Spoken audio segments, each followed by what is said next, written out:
What's going on, guys? Welcome back to some more Doki Doki Purist Mod. We left off with Sayori about to read her poem for the festival. As soon as the applause ends, Sayori steps up to the podium and reads her poem aloud. The poem she chooses is one that I've never read before. White Lily, someplace far away, in a wasteland where no man has gone before, in a land where rain and sun's conflict lies at the core, in a land ruled by the rainbows, a single white lily grows, selfishly dreaming to spread joy, even if it meant her devastation, a small price to pay. When the Mr. Sun visits her, she opens her petals and smiles at the cheery day. When Mr. Raincloud comes to play, she closes her petals, wishing she could be several miles away.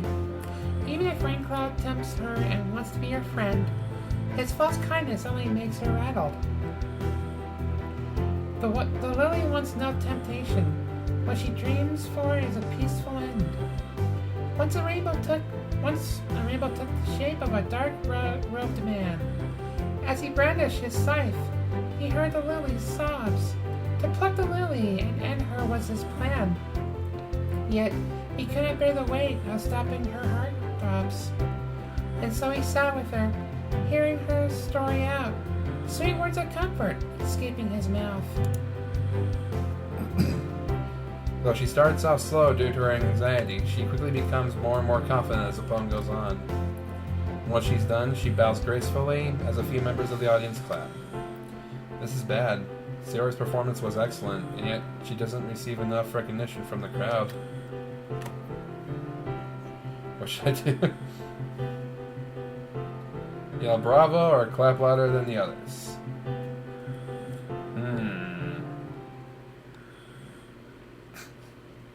I'm gonna be awkward.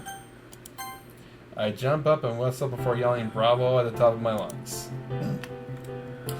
Seems to catch the crowd's attention. Though it might just be because they're staring at a guy who's making himself look like a fool. As I start clapping, the other members of the literature club begin clapping harder as well. Give her a warm applause, everyone. The crowd eventually gives in to peer pressure and start clapping louder and louder. Sayori blushes slightly and steps down on the sound of the crowd cheering. Even though she says nothing, I can tell she is feeling grateful for me stepping in. Thank you for that great poem, Sayori. Next up is... Before Monica can finish, Yuri runs up to the podium, tightly clutching her poem and avoiding eye contact with the audience. She then reads her poem aloud. Yuri's performance was splendid. It showed me a side of her that I've never seen before. No sooner had she started reading her poem than her voice became filled with confidence, like she owned the room. She was met with even louder cheers than Sayori's performance did. Why is this festival going so much better than the one in Blue Skies? Soon after, she was followed by Monica and Natsuki.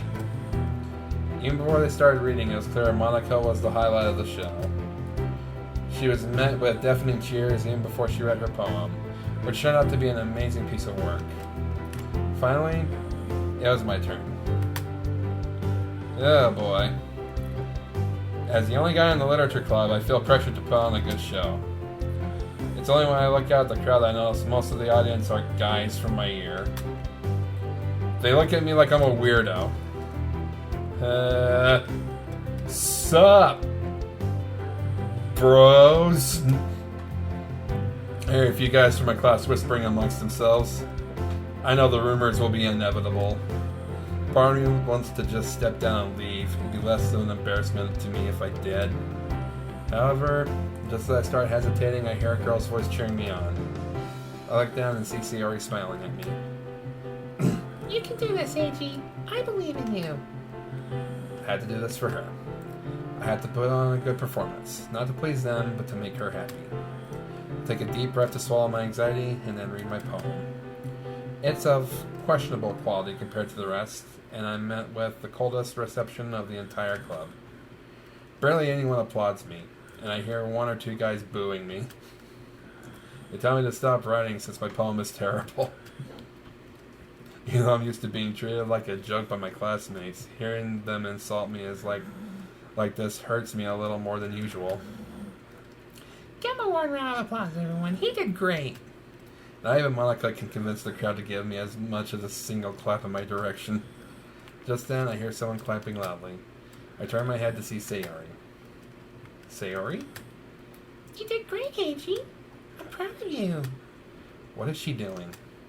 Sayori turns around to face the crowd. If not for Heiji, I wouldn't have been able to read my poem. It'd never be finished.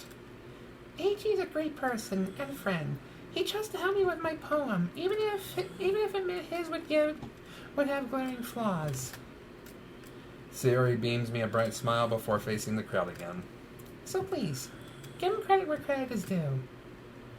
I hear the crowd muttering amongst themselves again. Before I know it, a few of them start clapping. After a few seconds, the whole audience, with the exception of a few people, applauds me. I look at Sayori, who blushes slightly. What is this that I feel? It's like my entire body is heating up to painful levels. I can take this. I feel more embarrassed now than I've ever been in my life. I need to get out of here. Before anyone can stop me, I take my awful poem and dash out of the room. My performance was a complete disaster. I don't remember the last time I was this embarrassed by in my entire life. Made a fool of myself, the literature club, and messed up in front of Sayori. This sucks. I feel like punching the wall in frustration. Of all the days when I wanted to impress her. Of all the days when I didn't want to look like a big dork in front of Sayori. Of course, I had to mess up today. On top of that, my classmates saw me screw up. I'm sure this is going to have consequences for me. I start walking aimlessly down the corridor, keep my head low, and my hands in my pockets. The pleasant smell of various food stands invades my nostrils, but I don't feel tempted to stop and check them out. I just want to get out of here, go home, and forget about screwing up like this. My phone vibrates as I walk. For a second, I stop to check in and see that Sayori sent me a message. Damn it. She's probably panicking right now, but I feel I can't go back. Everyone will just point at me and laugh. Put the phone back in my pocket and start walking faster than before. Just then, I hear the sound of someone running behind me. I don't care to look over my shoulder and start running as well. I soon see the door to the schoolyard in front of me. At this rate, Ow. Did he just ram the door?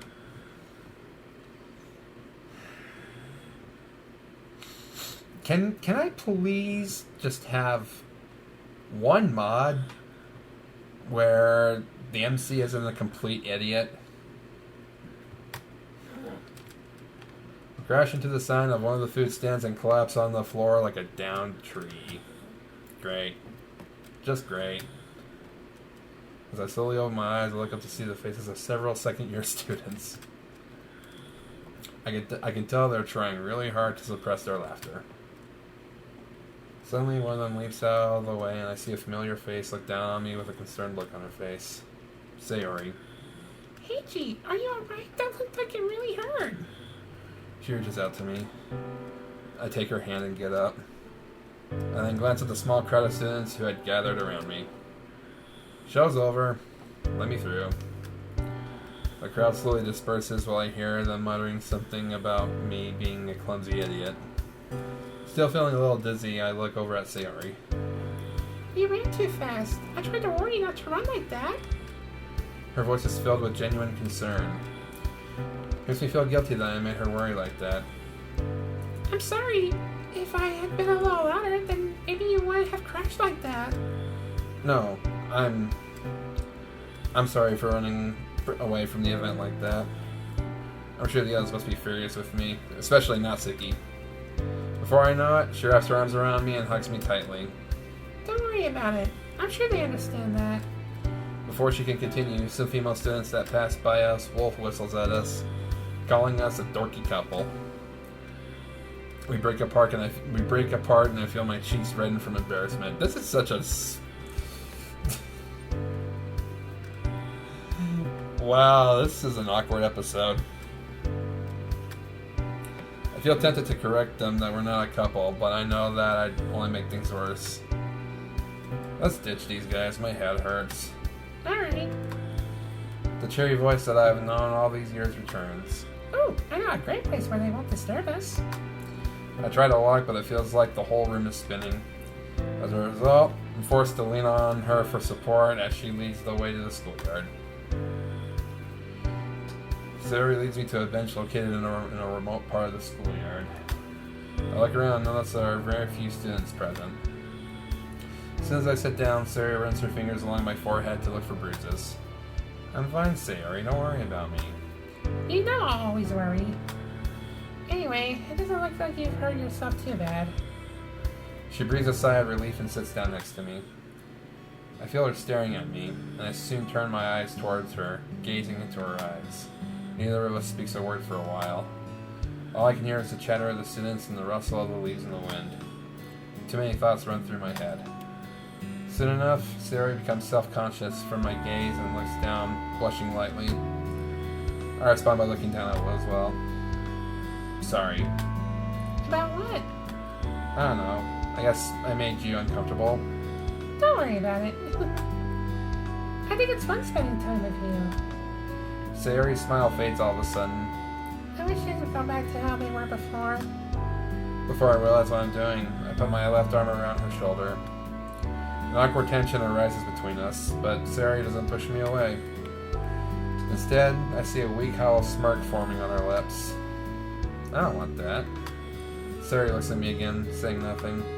We can never go back to how things were before, but we can make new, happy memories together. As long as we stick together, we'll find a way. Sayori tries to say something, but shakes her head and sighs. Then all of a sudden, she starts laughing. I sigh. Oh, come on. What I'm saying isn't that ridiculous. Sayori shakes her head. Sorry, I didn't mean it that way. It's just, seeing you so optimistic and trying to cheer me up, it feels so surreal. Ah, come on. Am I usually that negative? She chuckles again. Thank you, Eiji. You somehow know how to make me feel appreciated. Ditto, Sayori. Her laughter dies down and her face takes a serious look. I notice her moving a little closer to me. Sayori? Yes? Do you trust me? I do. Good. Because I want you to trust me that I want to help you. Spent a lot of time thinking that last night. I pull her a little closer. She doesn't resist. I want you to be happy. She shakes her head and looks away. Please.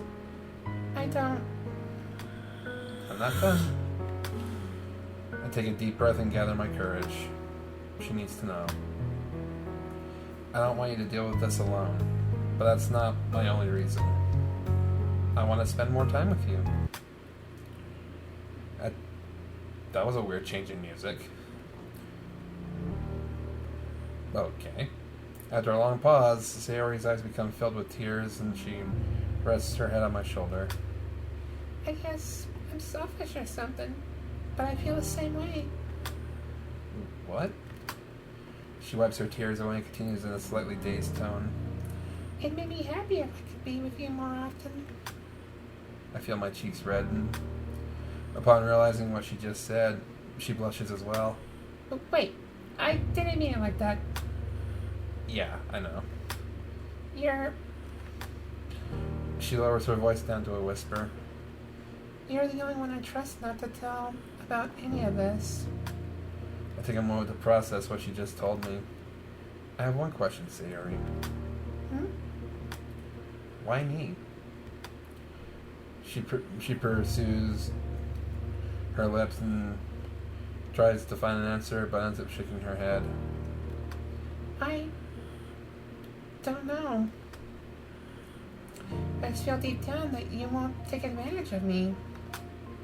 And the way you always make me smile, even when I'm sad, even when I feel like I'm worthless.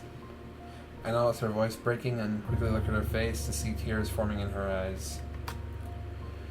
I brush away her tears and give her a reassuring smile. The tension between us is making it hard for me to breathe. Don't worry. Please continue. I'm here for you, Sayori. If it helps, you make me feel the same way. I trust you because you're the only person who doesn't think of me as a joke. That's why I think I can help you, since without you always cheering me up, I'd probably feel worthless as well. Can I ask a selfish request of you? Of course. She pauses as if looking for the right words. I don't rush her. I give her all the time she needs. Is it okay with you if we do more together? I mean, I understand if you have better things to do. I want that too. Great. She hesitates for a moment. If you want to ask the others, then that's fine too. No. I want to spend more time with only you. It'd make me happy. Okay. If you say it will make you happy, then I believe you. No sooner does she finish saying that than she lets out a loud yawn. I look at her and notice the bags under her eyes. Sayori, how much did you sleep last night? I got enough sleep. How much exactly? Okay. I know it's no use lying to you. I couldn't sleep. I was afraid of what it mean for me now that I told you about my condition. How about this then? We can already start spending more time together, but only after you've rested. It's no use. I only feel the rain clouds going away when I'm with you. Since then, I know this isn't a dream. I can just wake up from...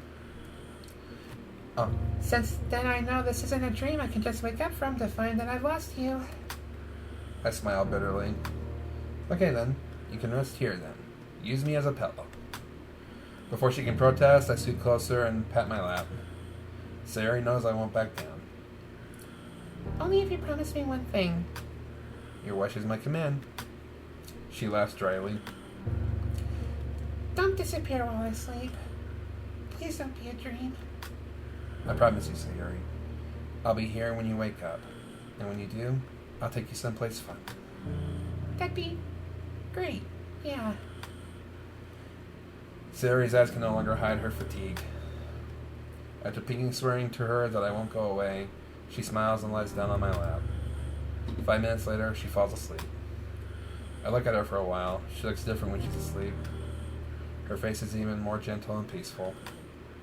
I take off my jacket and carefully cover her with it to prevent her from getting cold while she sleeps. I then look up at the sky and silently promise myself that I won't let her down. Ever. Just as I'm about to take my phone out of my jacket pocket, I see it vibrate. I check to see that Monica sent me a message, wondering if I'm alright after I ran out like that. I text her that I felt like the stress was too much for me and I wanted some fresh air, to which she merely responded that I should spend the rest of the day to relax and enjoy myself. I don't reply. I'll hold off on enjoying myself until Sayori wakes up. Right now, she needs rest, and I promised her I wouldn't leave. As I look down on Sayori's sleeping face, I tell myself that our story begins now. 5 hours have passed since Sayori fell asleep. The festival's coming to a close, and I'm starting to feel numb from sitting like a statue in the cold wind. The smell of food is torturing my hungry stomach. But despite my discomfort, I haven't stood up once. I promised I'd wait for Sayori, and I would make good on that promise. Besides, while waiting for her, I got a lot of time to think about my situation. Our situation. I read all sorts of online articles about depression as well. That should suffice. I soon hear a low murmur from my side and look down to see Sayori slowly opening her eyes. Morning. Or, well, good afternoon, I guess. Upon seeing me, she breathes out a reassuring sigh. You're still here. I decided to humor her. Sorry if you were expecting someone better. She laughs, then notices that I put my jacket over her to keep her from being cold. Don't say that. You're better than anyone I know. I'm sorry I made you wait so long. Don't worry about it. Was your nap good? She nods. How long was I asleep? 5 hours. And you sat here this whole time? I pat her head and stroke her hair to the side. It's not like I had anything better to do. Besides, it felt good to be useful to someone for once. I realize this is getting awkward again. Maybe a joke would lighten the mood. That, and what guy wouldn't want a cute girl resting on them? You think I'm cute? No, that only made the awkwardness increase tenfold. That's why me having lost any kind of feeling in my face a few hours ago, I feel my cheeks flare up. Anyway, why don't we get going? She throws me a perplexed look. Did you forget? I told you I'd take you someplace nice when you woke up. You're paying though. I waited for so long that I think I'll faint from hunger soon. Fair enough. Sarah yawns and rubs her eyes again. That was the most comfortable nap I've ever had. I'm glad to hear that, Sari. She hums as she returns my jacket to me and gets up. I try to get up, only to find out my legs have fallen asleep due to her resting her head on my knees while she slept. Sari, noticing this, is quick to lend me a helping hand, and for the second time today, I lean on her for support as I walk. Neither of us says anything for a while, though I occasionally hear a low humming sound coming from her. When we stop near the road to wait for the cars to pass by, I look into her eyes and see that they're filled with more vitality than ever. Just how many demons does she keep inside herself? Just as the sun began to set, we found a nice little cafe on the side, not too far away from our homes. Cafe Memoria. We sit down at an empty table once we're inside. Sayori seems to have cheered up compared to how she was yesterday. Wow, I'm honestly surprised, Heidi. About what? I didn't know there was such a nice cafe near where we live. It's funny, I walked past here every time we go home from school, but I never bothered to look. I shrug and laugh sheepishly. I found it by accident one day. I was bored, hungry, and didn't want to bother making food. So I overheard some girls at school mention some really cheap cafe near where I live. Sayori casts her eyes downward. Oh, is that so? Is something the matter? She shakes her head and returns to her old cheery self. Nope, not at all. I'm just thinking about what to order here. What are you in the mood for? She shrugs. I think I'll have whatever you have. Come on, I'm kind of curious about your tastes. Huh? How come? Whenever you came over to visit, you always ate whatever I wanted. It's the same story whenever I come to visit you.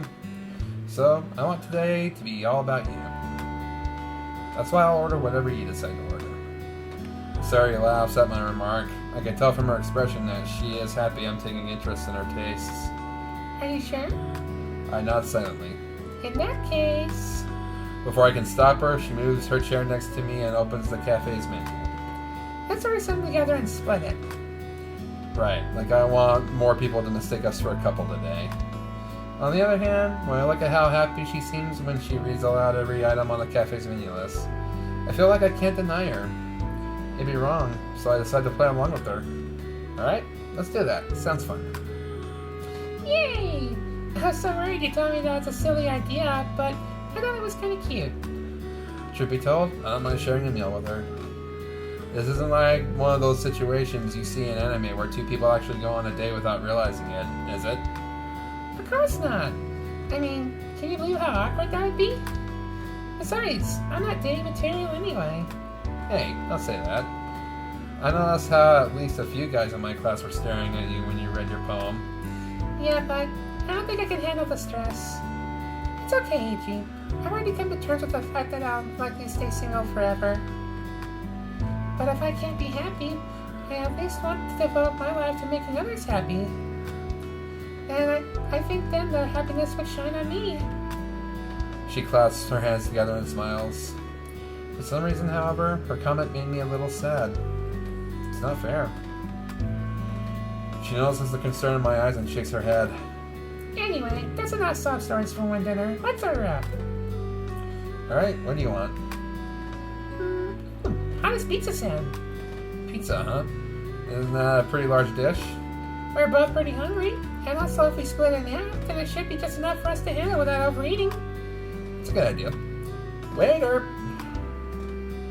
Sarah returns to her seat and we make casual small talk while waiting for our meal. We then gulp the slice of the pizza down like a pair of hungry wolves.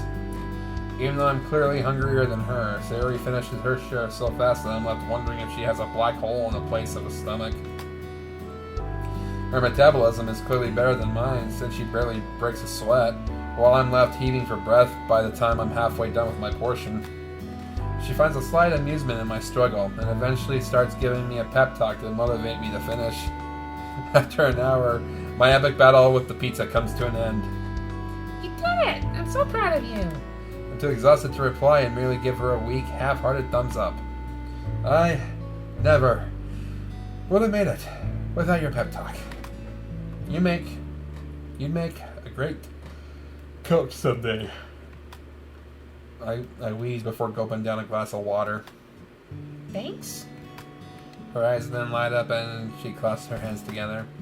How about we go to the park after school tomorrow? It's beautiful there. We'd be doing an activity together and we could work on your poor condition. Since, no offense, but I've seen old men with better stamina than you. I laugh at her snarky comment. Sure, that sounds fun. Huh? Really? I was just teasing you. You know I don't want that. I know you don't want that. Actually, I do. That sounds like a fun activity we could do together. Besides, you're right. I think I could do with some exercise. And without you cheering me on just now, I don't think I'd have found the strength to finish that pizza. Okay, that's settled. Let's meet up at the school tomorrow and go to the park. Seeing that we both finish our meals, the waiter comes over to ask us if we're ready to pay.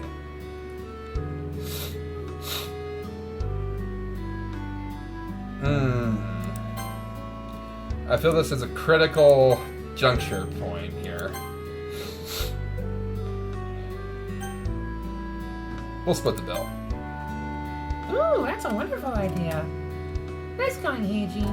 Oh well, I thought we did split the pizza in half, so it'd be wrong if one of us paid the share of both. I smile mischievously. Besides, if I do this, you won't think it's a date. You won't think this is a date. Good.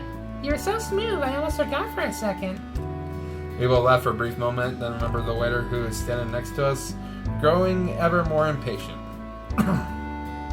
Eventually, we both take out our wallets and pay our halves.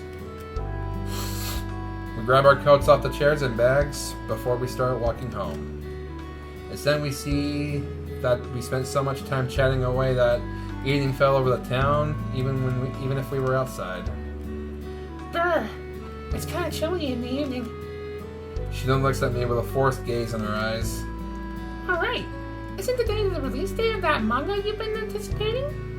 If you leave me now and run to the store, you can still buy it before the store closes. While I found this tempting, I can tell Sayori is tired. Besides, I can't leave her now in good conscience. My hobbies can wait till tomorrow. No, it's fine. Let's hurry home before we catch a cold. I'll walk you back. I see Sayori's cheeks redden a bit. Thanks! Truth be told, I'm a little scared of going home alone at night. Same here. Plus, I'm beat. Gotta rest. I walk her all the way back to her house's doorstep. Well, here we are. I had fun with you today, Sayori. This one for me as well, Heiji, because you were with me. Before I can reply, she hugs me tightly. Thank you for making this a day I'll never forget. I hug her back, feeling her warmth.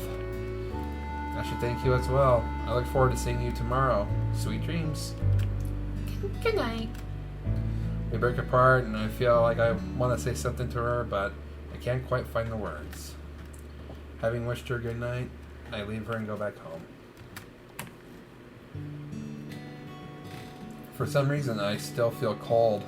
I keep shaking even when I lie down into my bed.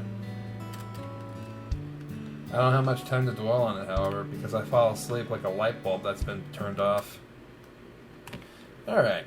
That's going to do it for this episode, guys. I'm going to go ahead and save it right here. Thank you so much for watching. If you enjoyed, leave a like. Subscribe if you're new. And I will catch you guys in the next video. Have a good one.